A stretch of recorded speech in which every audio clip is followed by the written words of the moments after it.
Brooklyn parade spotlights Communist China's attack on faith, transnational repression on U.S. soil.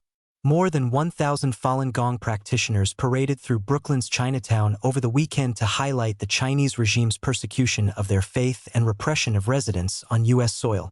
Wang Lirong was among those who joined the march on August 23. During the Brooklyn parade in 2024, Wang was one of the victims of an attack by an Asian man who punched her multiple times, including in the head, nearly knocking her down.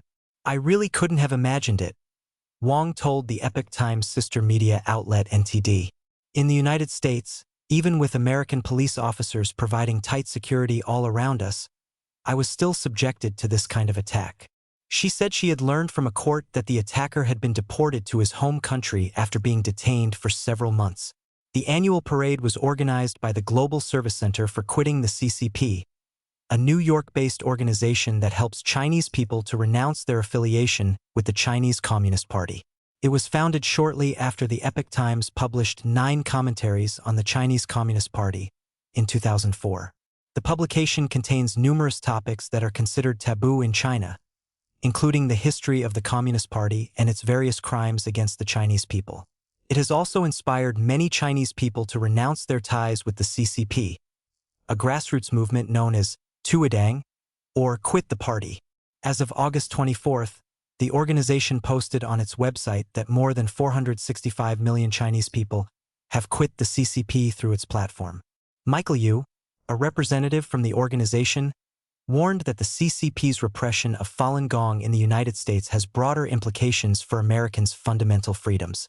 Given that repression can extend to the United States, it is no longer just an issue targeting Falun Gong. It involves freedom of religion and freedom of speech in the United States, Yu told NTD.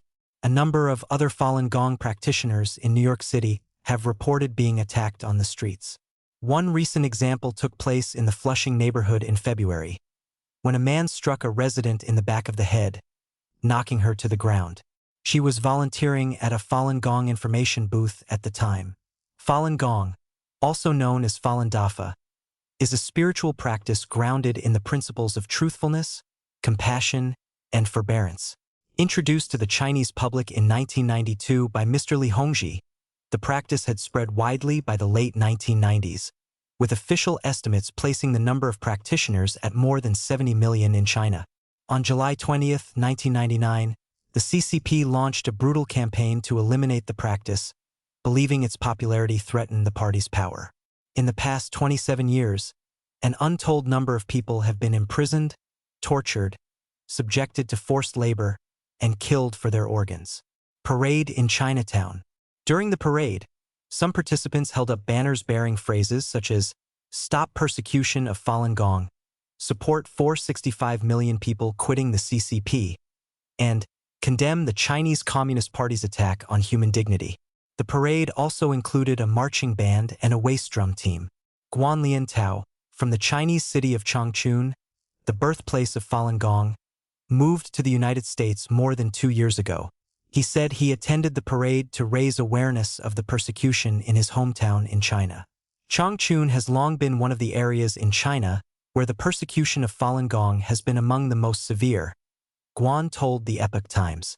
Guan pointed out that 26 Falun Gong practitioners in Changchun were detained in July, citing a recent report by Minghui.org, a US-based website that tracks the persecution of Falun Gong in China.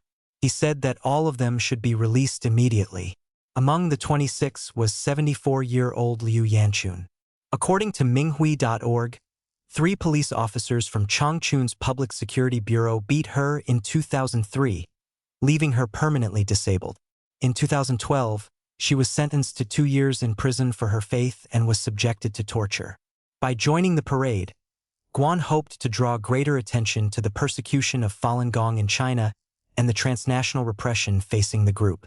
Another participant in the parade, Yu Xinjia, from Mudanjiang, a city in northeastern China's Heilongjiang province, told NTD that Chinese authorities illegally detained 36 Falun Gong practitioners in her hometown on July 20th. One of the Falun Gong practitioners has been persecuted to the point of becoming extremely emaciated, Yu said. Gao Fei, a pilot for a major U.S. airline, told the Epoch Times he drove 2 hours from Middletown, northwest of New York City, to attend the Brooklyn parade, and this was not his first time doing so.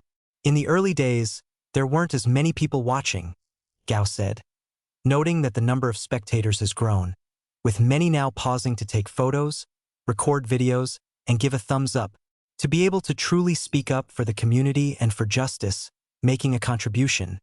This is an expression of compassion, Gao said. Kai Rong contributed to this report.